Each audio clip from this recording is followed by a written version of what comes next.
I mean, I can't tell people what to post or what to say. But Nicki Minaj damn sure needs to stay away from anything, posting anything about kids, trans or otherwise.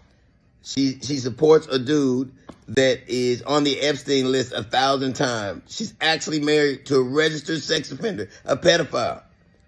She shouldn't be able to watch Jason Kidd or listen to Kid and Play or New Kids on the Block.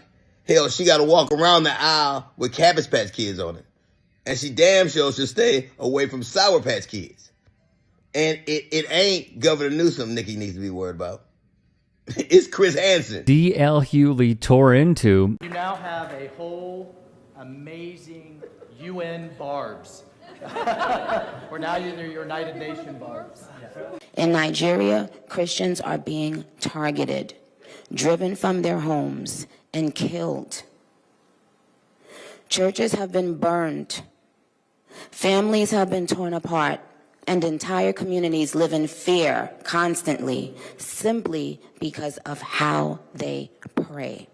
I would like to thank President Trump for prioritizing this issue and for his leadership on the global stage. Barbs, I know you're somewhere listening. I love you so very much.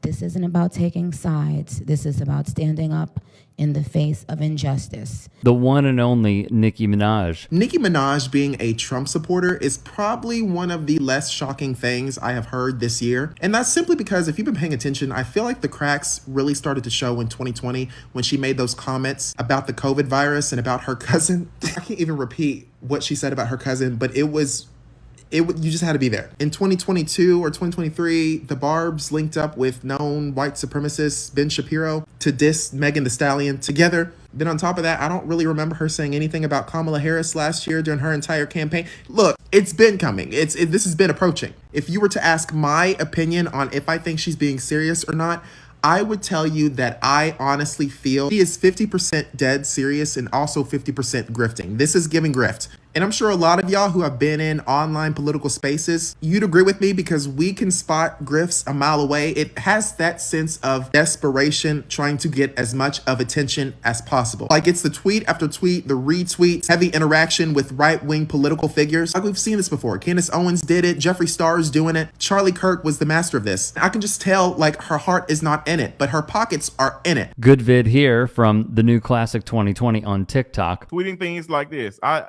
wear this as a badge of honor that I am blocked by her.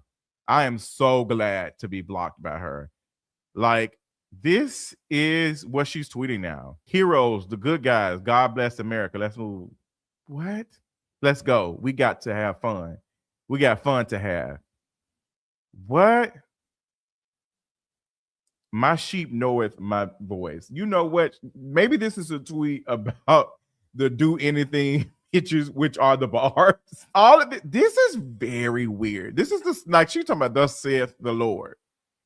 The connection between white supremacy and Christianity, my God. You can't make this up. Like, what is going on? Like,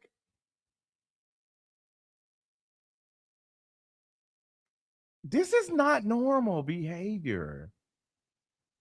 Like, this is not normal behavior for a 40-year-old. Like, this is what she is tweeting. No, it is not. And recently, she attacked trans rights by tweeting, "Imagine being the guy running on wanting to see trans kids. Ha ha." Nicki Minaj, you have officially crossed the line. So the past year, it has been so hard to continue my support to Nicki Minaj. I was a hardcore Barb. I still am a hardcore Barb. I love Nicki down. Her music has helped me so much throughout my teenage coming out era and just like everything. So to see her support this administration that goes against everything that I am is so disheartening. Vivian Wilson would also go at Nicki Minaj for her ridiculous asinine posts, chiding the rapper for her views and messages online.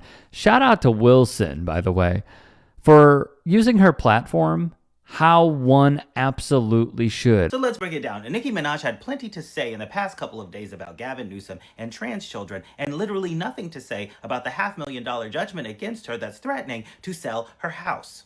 Nicki started with a little razzle-dazzle against Gavin Newsom and trans kids, saying, imagine being a guy running on wanting to see trans kids, haha. Not even a trans adult would run on that. Normal adults wake up and think they want to see healthy, safe, happy kids. Gav out. And then after seemingly clicking through some pictures of Gavin Newsom and feeling a tingling in her loins, she posted this. Gavin is the cute boy who got everything handed to him because of how cute and sexy and hot and smoking he was. Ooh, look at him. Sitting there in his suit with the sneakers on. He thinks he's Tom Cruise, only difference is his next mission is impossible. He should get another leading role. Then after Gavin Newsom posted an anti-Trump video featuring the Nicki Minaj diss track Hiss by Megan Thee Stallion, Nicki had even more to say. I hate Gavin's new salt and pepper shake front, I mean lace front, rip it off. And then more of this nonsense. And then some fan AI generated photos. Barbs, let's play nice today. And then because she simply cannot take her own advice and sit on her own hands, she added this. Wanting to see more? Trans kids Newsom, gruesome, haha. Fire victims, nah. Hollywood, nah. Swatting calls to homes with innocent children, nah. Gavin wants one thing. Trans kids Newsom. This one made me laugh really loud. LMFAO. Gotta admit I'm funny. Says who? All of this random, unprovoked, anti-Gavin Newsom tweeting and pro-JD Vance tweeting has a lot of people speculating if Nicki Minaj was perhaps paid off by the Trump administration in order to get ahead of the 2028 presidential election, and perhaps she was paid off to the tune of $500,000 that she needs in order to not sell her house. What I find rather ironic of Nicki Minaj's, let's say, ill-timed attacks is this. Her husband, Kenneth Petty, had pleaded guilty to failing to register as a sex offender in the state of California.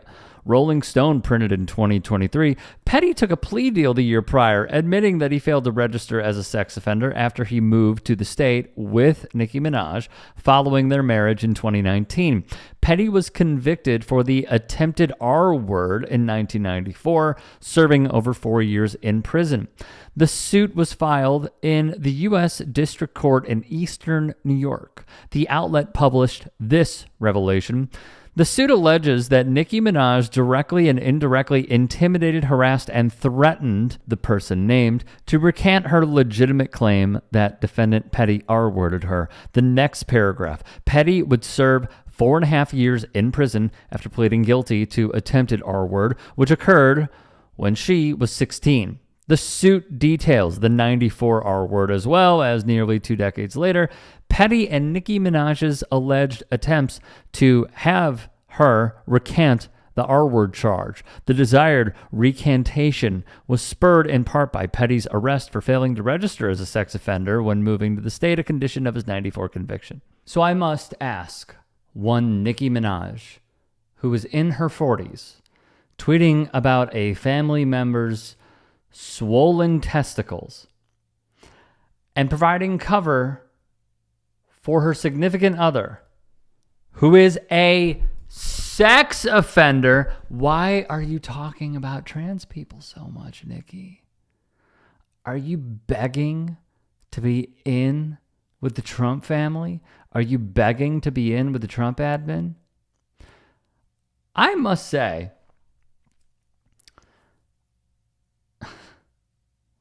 this is like Michael Jordan seeing how his career was made and then saying every terrible thing he can about Chicago and about basketball fans in general. How do you not recognize who your audience is? Or are you just that desperate for what I would even call a loan from conservatives everywhere? Like, are you in desperation for money? Like, why are you doing this? Why? It just doesn't make sense. If you can and are willing, please become a paid member here at TYT Sports. And or go to tyt.com/join. In addition, you can follow me on Twitter, Instagram, and TikTok. Appreciate it. Have a great day.